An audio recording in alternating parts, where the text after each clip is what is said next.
everybody, and welcome to KBIS 2025 and the KBIS Next Stage. My name is John McLean. I am an interior designer. Do we have any other interior designers in the house? Yes? No? Okay. Okay. Be proud. We're good. I'm also a business coach for interior designers with my Design Success Academy. I have a coffee table book called The Designer Within, which is sort of a capsule of my design projects and then also behind the scenes as well. I have a podcast with the same name called The Designer Within, which we're going to talk about more in a moment. But honestly, you guys, I think my biggest credential for being here today is the Easy Bake Oven that my mother bought me in 1985 because I think that set the foundation for my love of kitchen and bath. So anybody have an Easy Bake Oven in their yes, right? That light bulb cooked like nobody's business, didn't it? So I love that, and I love being here today, and today is literally a packed, exciting day, as is every day at KBIS. And do we have any first-time visitors to KBIS? Okay, all right, some KBIS virgins in the house, good, you will love it. Pace yourself, there's a lot to see, lots of exciting things to see, but it's really, don't tell the other trade shows, but it's probably my favorite trade show, but we won't tell the other ones that. But here is what I'm doing today, all right? So today is packed, as I said, and I'm going to be doing some introductions with some incredible sessions from our 4 content tracks on the stage today. That is wellness, sustainability, technology, and business and trends. I'm also judging the 10th anniversary of Design Bites at noon. Please come back for that, it's so fun. And it's also really known as the ultimate new product showdown here at KBIS. A new feature this year at KBIS, if you may have seen it as you came in, is our podcast studio at the front. That is where we are recording live podcasts. You can hear them on the speakers, see everyone talking, and tomorrow at noon, I'm actually recording a session of my podcast there as well, so please come by. And I know that's a lot to keep up with, so hang in here with me. And has anyone downloaded the KBIS app on their phone yet? No? Okay. Those who have not, I suggest that you do so. It is so wonderful. It's a very quick download. Just search KBIS or NKBA in the App Store, and it has all the schedules for this stage, for the podcast studio, and over in the North Hall, we have the Luxury Lounge, which I don't want you to miss that. It's so exciting. You can click on anything in the KBIS app schedule and then add them to your own calendars so that you don't miss any sessions that are important to you and your business. Now, all that being said, that's the groundwork. Are we ready for a few fabulous days here at KBIS? Come on. Are we ready? Yes, we are. The programming is HOT hot, you guys. And we're starting out with none other than an amazing panel for you to hear today as well. And I don't want you to miss any of it. So stay today. Come in and go as you wish. Tomorrow, another exciting day, and then a full day on Thursday as well. All right, now, not only are we kicking off the programming on the stage right now, brand new right now, it's also a big day for our stage sponsor, Ferguson, which will soon be known as Ferguson Home, you will hear. Yeah. We are so grateful to have their support this year and to make a very important announcement about what they are doing with their brand. You're going to love it. I spoke with a few of them yesterday, and it's exciting to me as a design firm to hear what they are doing, and I think a lot of you are going to relate to that as well. And to make this announcement, and for the very first panel, you guys are here right now for that, of KBIS 2025, help me welcome to the stage Andrew Mayfield, Senior Brand Manager for Ferguson Home.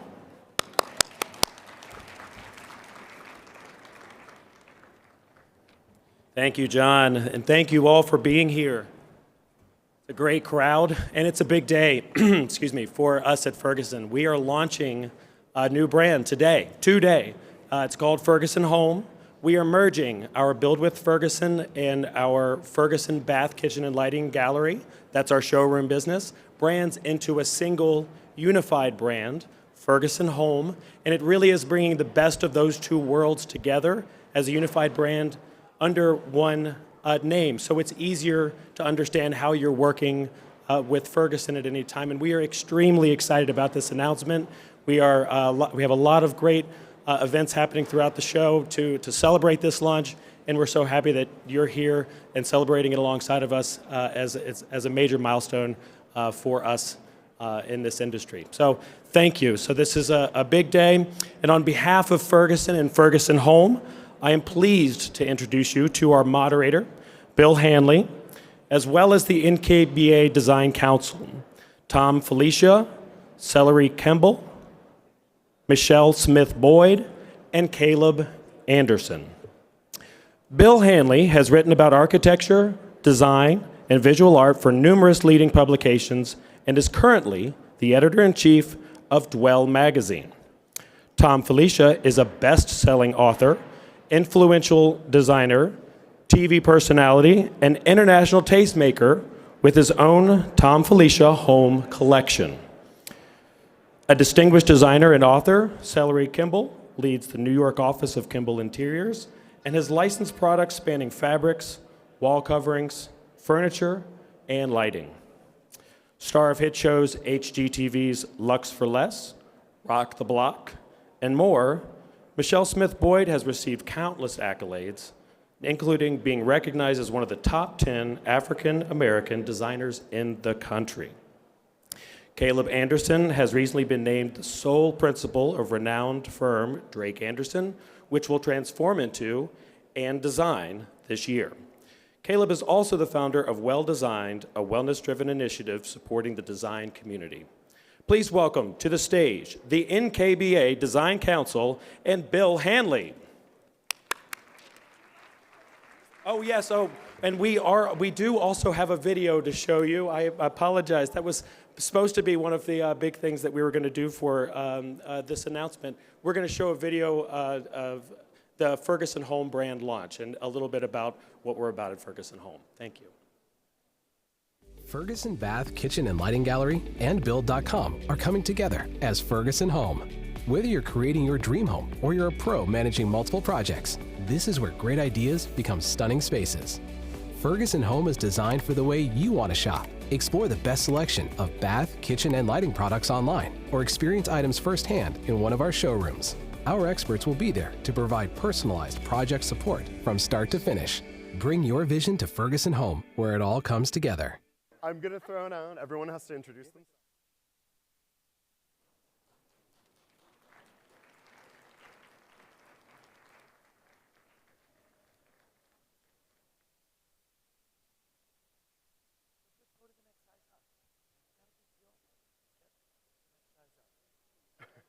Tom is on the phone. Hi, can everyone hear me? I'm William Hanley. I'm the editor-in-chief of Dwell magazine, and I'm really excited to be here with this panel talking about, I guess, design and legacy or something like that. I'm not entirely sure. But we're going to do origin stories, basically. How and why you do what you do. And I'll let everyone introduce themselves. I mean, Tom, if you want to start. Sure. Hi, everybody. Welcome. My name is Thom Filicia. I am an interior designer. I'm based in New York City, and I have a design company called Thom Filicia Incorporated.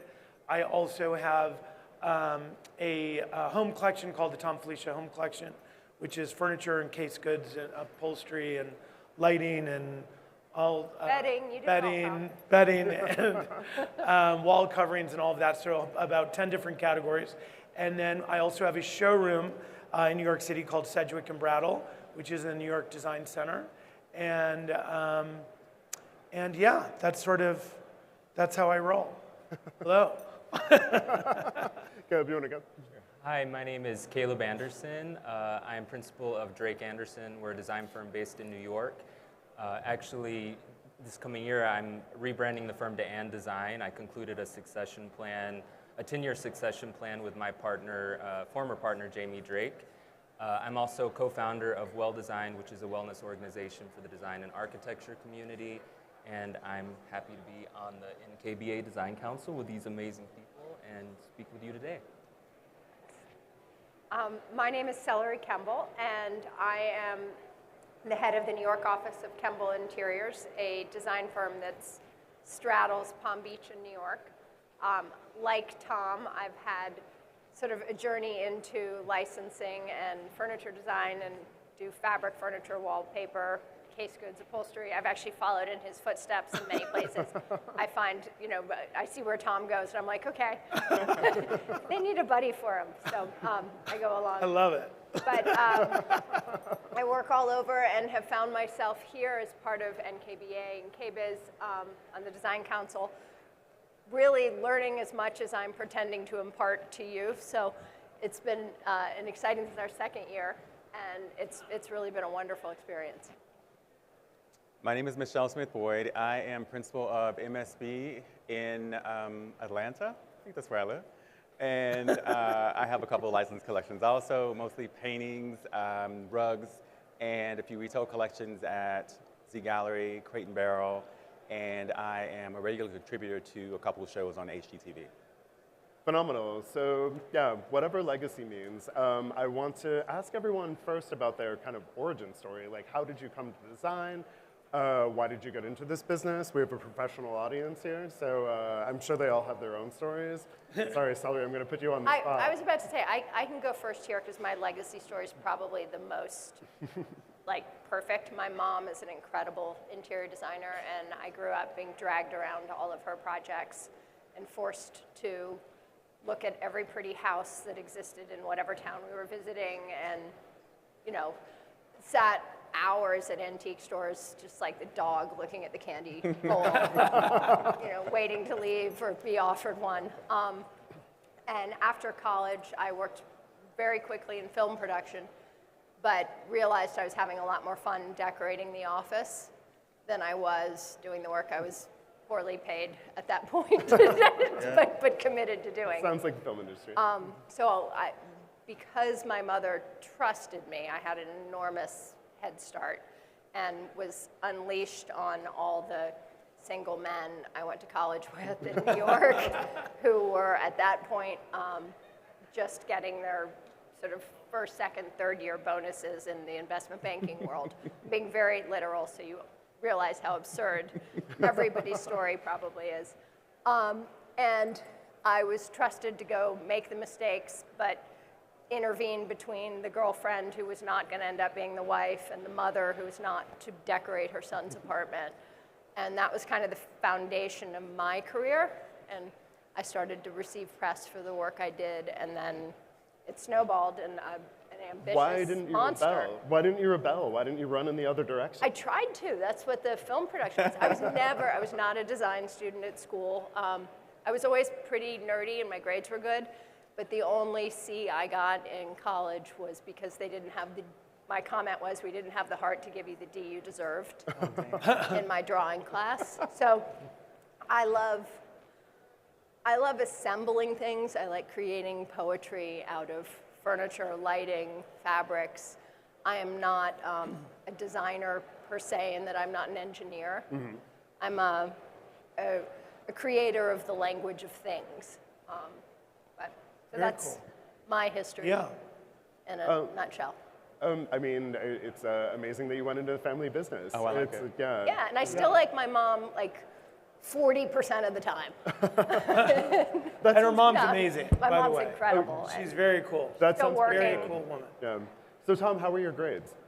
So mine actually did start in school, and my grades were, I got in trouble. So that's kind of how it started for me getting into design. In fifth grade, our teacher went away for, vacation or whatever, and so we had a substitute, and of course you're not supposed to draw on your desk. So I ended up drawing on my desk, and every day I was drawing this house that just sort of grew over time, and it was kind of rambling, sort of this home that just sort of developed on the top of my desk. By the time Mrs. Chamberlain was back, I was pulled aside and obviously was like, what were you doing? You're drawing on your desk. And I knew I was in trouble, but they took a photograph of me. That they had the principal come in and take a photograph of me next to the desk with the principal, Mr. Byer. And I had to write on the board, I will not draw on my desk a million times. And then they decided to put me in sixth grade into an advanced art program with 3 other students. And so they created this sort of new art sort of wing thing, not wing, but this little adjunct to the other art thing that was just a little bit, pushing it a little bit further. And I loved it, and I really excelled in that space.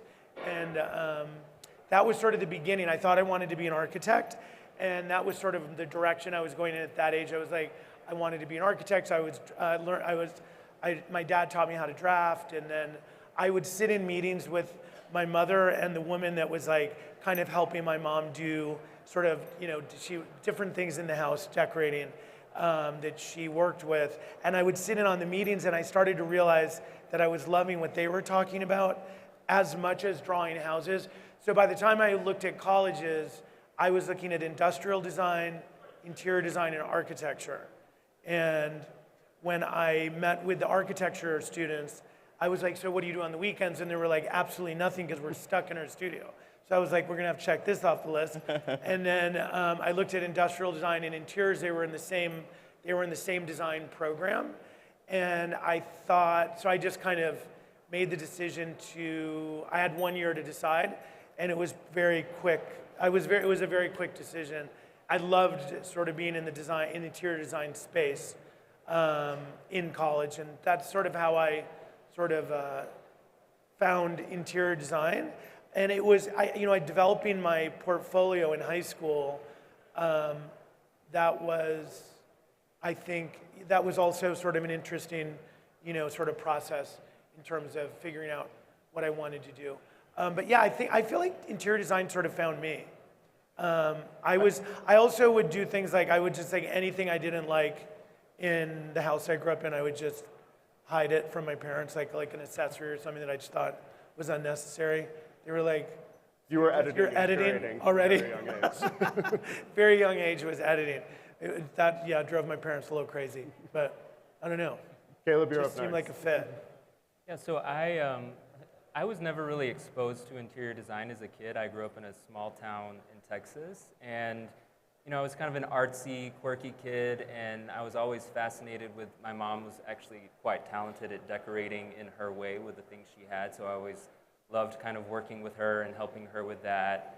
I also had an aunt who, at the time as a kid, I thought she had the most amazing house. She had this kind of beautiful Georgian-style brick house, and she had antiques and all of these beautiful things, so I was always really fascinated and inspired by that.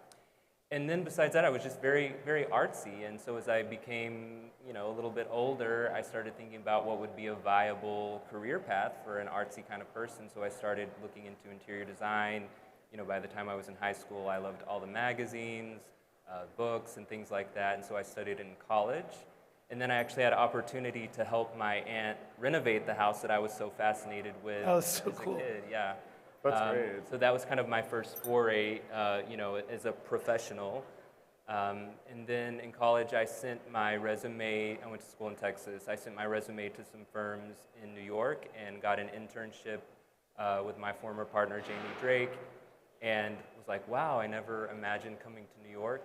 And then I ended up getting a job and moving there and worked for him for a bit and actually left and started my own firm and did pretty well with that. I got some press, and then he approached me about being business partners. This was 10 years ago.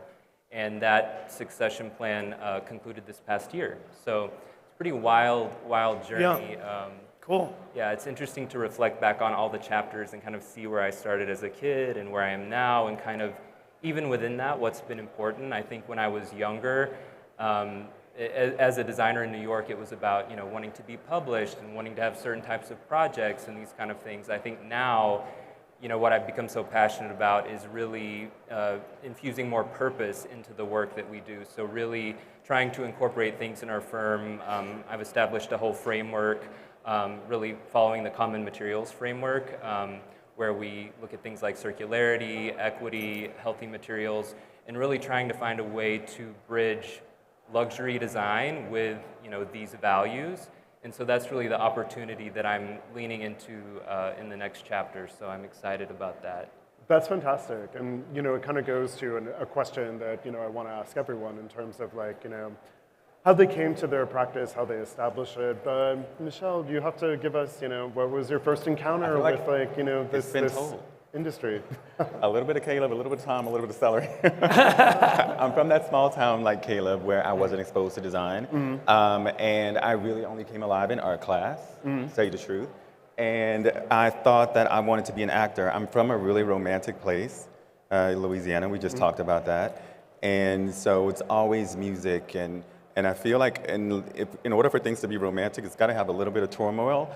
And that was my road to design. I did everything else except for it. And realize now at this point that everything I did from acting and everything else, and I was a hairstylist for 2 years, and all these crazy things I tried. I was a nursing major in college, landed here, balancing now between my firm in Atlanta and making television. It's really interesting, but yeah, I think I needed every chapter along the way in order to be effective in the space that I'm in now. I mean, so you're on the spot now. Like, how did you come to, you have a particular aesthetic. No one is sort of here as hemmed in, but how do you describe it? Like, what are you trying to do? I was in Louisiana 2 days ago, and the lady next to me had applique on a T-shirt for the Saints and a green and a purple sleeve for Mardi Gras, and I was just like, damn, I'm from here. Like, this is where I'm from. It's very specific, but what it is a license to be expressive and to make something out of nothing. That's where I come from, and I saw my mom do it. I feel like every Sunday, somehow I ended up at Pier 1 Imports. I don't know how. I don't know how. And I don't know why that story was necessary. Guilty. Yeah. But everybody operates in the space that works for them, right? And that was her thing. And so yeah, I've always been surrounded by it, but always imaginative and creating this alternate universe where I could be myself. And interior design is the one space where I can be all the things that I am and actually be celebrated for it. Can you think of an early project that really established, like, okay, this is good, this is great, this is what I'm going to run with? The truth is, I regret this, but the truth is, we hired a designer. When I was living in New York, my partner and I hired a designer, and this guy came in from Baltimore, and he was amazing and fabulous. And he took me to the D&D building, and I was like, oh my God, my life completely changed. But I was like, I didn't understand markup. And I was like, why is he overcharging us? What's happening? I was horrible. I was the worst client ever. So that was my first experience with design, but lots of apologies later. And understanding the business of design, yeah, that was really my first encounter. I didn't go to design school until I was like 28. I had no idea it was a thing, even. I mean, I love that, you as the client was the formative project and not necessarily something you were working on. Yeah. I mean, Celerie is a very, different story in a way. Like, what was an early project of yours that, like, really established, your voice and your eye? I think that the project that sort of, it's a funny one because I sat next to a man at dinner who just unloaded on me about what a rip-off every designer was and how fabulous his wife's taste was, and really all he needed was an eager beaver to get the job done. And I think he smelled that I would be cheap, and I was, and his wife did have amazing taste. So my first big project with real resources was to decorate Tory Burch's house.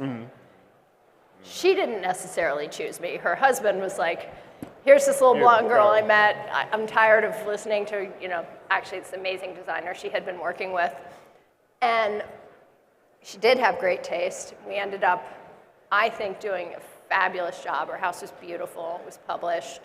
And that kind of put me on the map, in a sense, in New York. But I learned so much from, even before that project, I was juggling, I would say, 20 smaller ones. And in the complexity of having that many clients, you really are forced to learn your resourcing, how to solve problems like no one can imagine. And you build a roster of artisans and craftspeople. So that, and having the background of my mother's people who did excellent work and who were always there to bail me out. My first couple of years of work were super intense, and it laid a platform for being able to take the larger jobs. Once, being published a few times really does change your standing in the design community. And once you have that much to show in terms of a portfolio, people will come to you with wanting similar work. So that was sort of I would say, the starting point, but from a company that had 40 years Been experience. established for a very long time.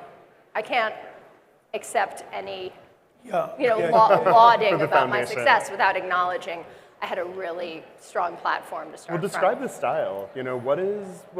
What's the eye that you cultivated? How is that different than Well, what I do a existed lot within of the work firm? that's actually not my style. I look at decorating as a way to serve someone else's needs. But when I'm set free to do what I like or what is personal to me, those do tend to be the projects that get the most attention. And Tori's was very, very similar to the taste I have, which is eclectic, fashionable, traditional in the sense that 25 years later, I still look at that project and a lot of my other work and say, I could move in and live in that person's house tomorrow. I'd be very happy. So it's a little bit fashionable in terms of the colors or the art, but most of what I do is about the layering of vintage and antique pieces with, I think, extraordinary fabrics and colors. It's again, I'm always going back to the idea of what I do is I mix things. I look at what's in the cabinet, and then I try to create a dish for the person I'm working with. So it's Right. I'll ask Thom and Caleb too. You say you're working in the service of your client, but there's still an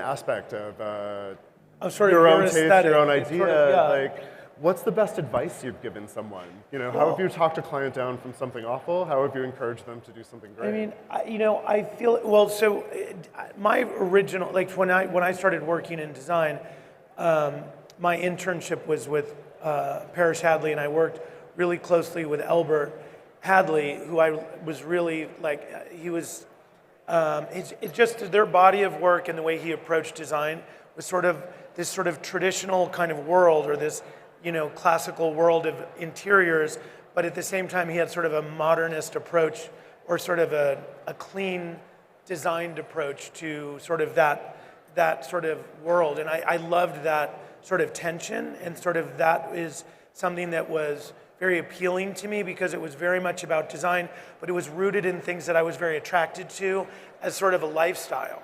And I think that this was all before lifestyle was, really a thing that we talked about maybe as much as we do today. And I think Ralph Lauren was a big influence in that sort of concept, really people understanding it and appreciating it at that level. But sort of working in that space, I was lucky to work with that company for a little over a year, and then work with Robert Metzger and then Jeffrey Bill Huber, who I also really loved his aesthetic and his sort of mix of different languages of design. But I think that, to answer your question about how we sort of bring what we do, and I agree, I concur with Celerie that it is really about figuring out what I look at it as looking at their architecture, their location, and their lifestyle, and sort of helping them connect those dots. But I do have a point of view in terms of there's a clarity to the way I approach design.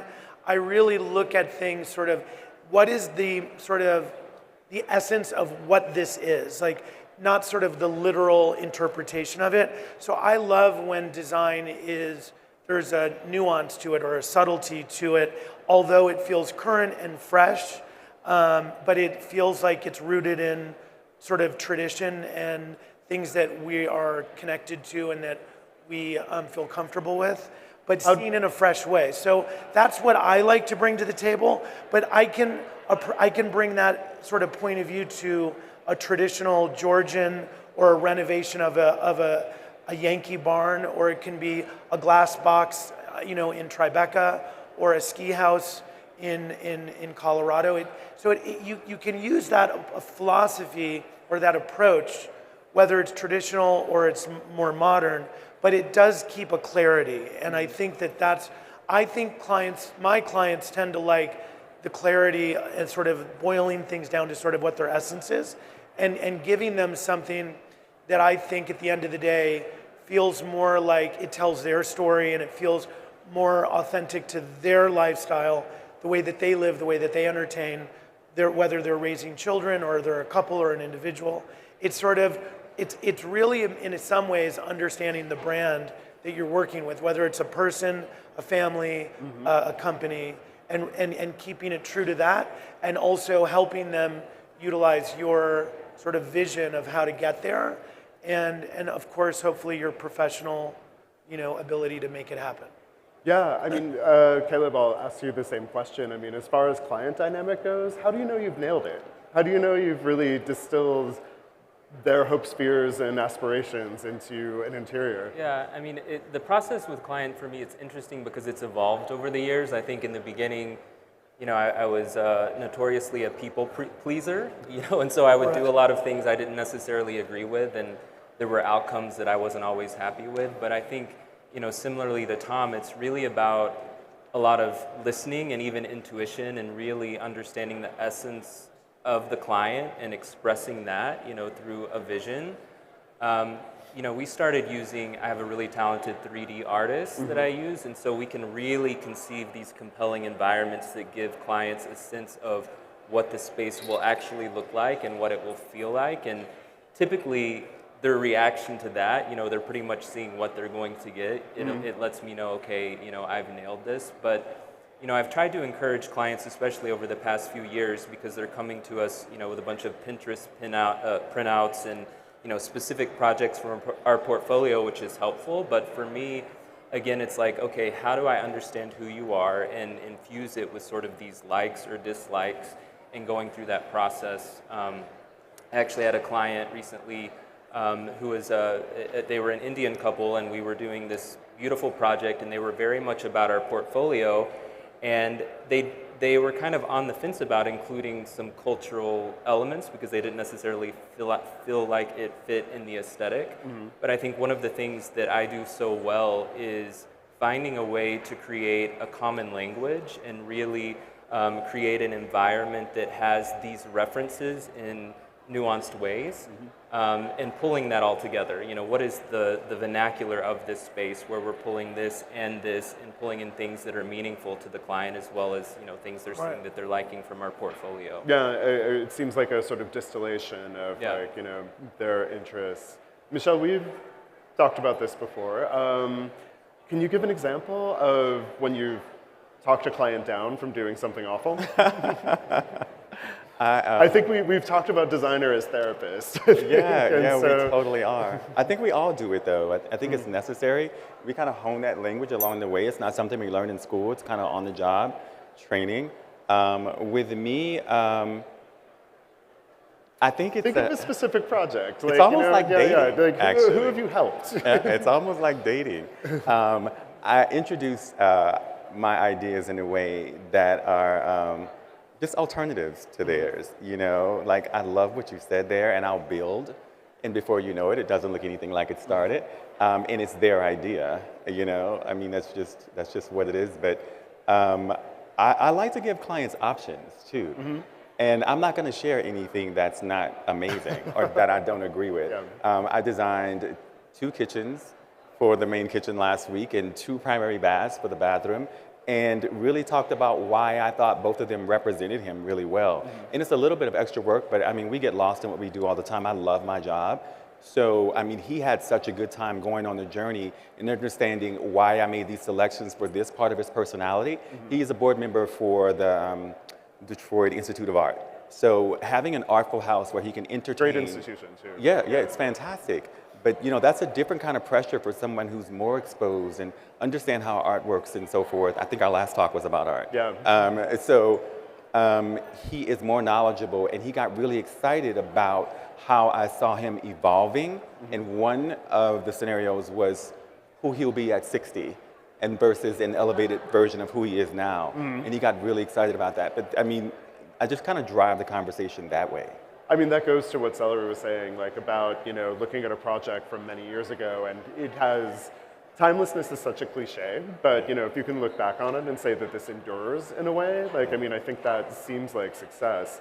So I wanted to ask, we have, professional audience here, like what do you think about the industry using this platform? Like, what would you change? What would you advocate for? What would you tell, we're talking about legacy apparently, what would you tell a younger generation of designers to do and do differently? I'm just throwing this out, anyone can raise their hand. I would start with, there are two things that I think are the most important. Like we all imagine that design work is all about artistry, but I think it's about communication. So I think the most important skill to have is the ability to express yourself in writing and in person to your clients. And then the next most important thing is to know your sourcing.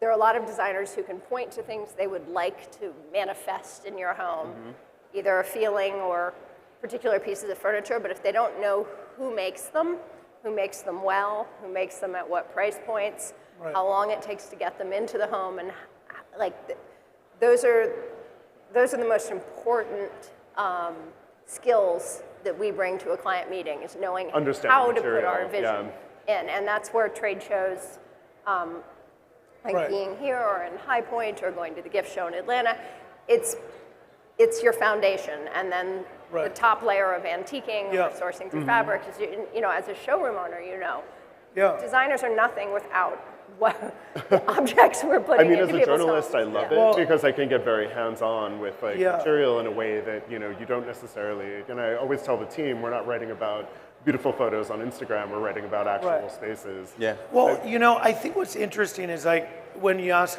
when you say okay, what advice would you give young people that are coming into the industry? It's almost the opposite advice I would give people that are more established in the industry. I think for the established industry person, I think being open to sort of a modern way of doing business, being open to using technology to your advantage, not being afraid of all of the changes, being more excited about them and wanting to understand them and how to implement them and how to use them. And on the flip side, I think younger people coming into the industry, I feel like it would really benefit them to have a better understanding of the actual practical experience that I think sometimes they think that understanding and knowing about things is equal to having experience with actually making those things happen. Because with that experience and with those relationships that you create and with that communication and that collaboration comes a lot of understanding of how to make things happen. And I think sometimes the younger generation sees it as we're about moving things forward in the future and technology, and the more established industry person is I want things to sort of stay the same. And I think it's each group needs to sort of understand and respect the power of the thing that they're maybe overlooking, and I think that would be very beneficial to the industry as a whole. What do people usually overlook? I just think that, if you've done business a certain way for a certain amount of time, it may seem unnecessary to have an artist, a designer in your studio that can sort of bring a room and you can almost sort of walk through it. Now there are these environments where you can go into and actually walk your floor plans. And there's all of these really interesting things that I think a lot of people that have been doing it for a long time think, this is unnecessary, I'm just going to do it the way I do it. And then you have younger people coming in wanting this this movement forward, and maybe sometimes not really understanding that putting in your time and understanding how things actually sort of happen, how to make things happen. It's not just knowing the company that does it or the product and being able to get that information and that make that connection.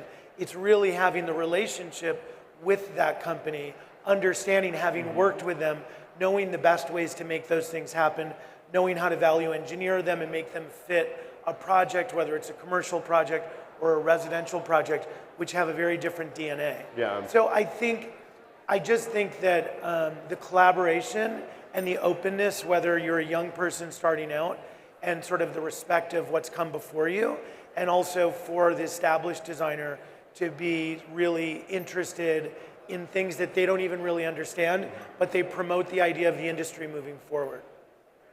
That's a really great way of putting it. I mean, Caleb, what would you change about the design industry if you could? What would I change? You know, I'm going to pivot a little bit, but I'm hopeful about our industry. You know, I think we're at a really interesting time. You know, I guess what I'm trying to do and what I hope more people in our industry do is infusing more purpose in the work that they do. I mean, you know, there's so much. What does purpose look like in that context? I mean, it looks like a lot of different things. I mean, for me, it's, you know, focusing on circularity, equity, using healthier materials, working in a healthier way in terms of my team, moving from a competitive model to a more collaborative model. You know, I think we've seen a lot of great, beautiful, amazing design. I think the next sort of creative challenge is infusing purpose and creating design that's purposeful and beautiful, and figuring out what that looks like, and understanding no matter what type of design you do, you know, commercial firms, you know, y'all have got the sustainability thing down for the most part, but firms like mine, it's not as much of a conversation, you know, in the niche that I'm in, but it's understanding no matter what type of work you do, there's opportunity to bring more purpose to it. And, you know, I think it's really about asking more questions, being curious, you know, finding great partners. I mean, it's not just, you know, is this functional, is this beautiful, you know, is it within budget? It's also, where is this coming from? What's it made of? Does this, you know, help people, hurt people, harm the planet, help the planet? So these are just kind of, it's a evolving dialogue, and I think it's an exciting opportunity. And I do think, well, I was just going to add, I do think that one of the challenges that we have is a lot of times we feel like we're just checking boxes to meet criteria, you know, and it's really about aligning your heart with why this matters. And I think, you know, the more people connect to that, it's going to be intrinsically informing the work that they do. That's a wonderful note to end on. They're telling us that we have to get off the stage so that we don't throw off the entire day's worth of programming. But I have so much more to say. Please. No, but I appreciate it. Thank you so much to everyone on the panel for joining. It's a lot of insight. It's great to, you know, talk about the way that design is actually done with an audience of professionals. So thank you so much. Yeah. Thank you. Thanks for coming out, guys.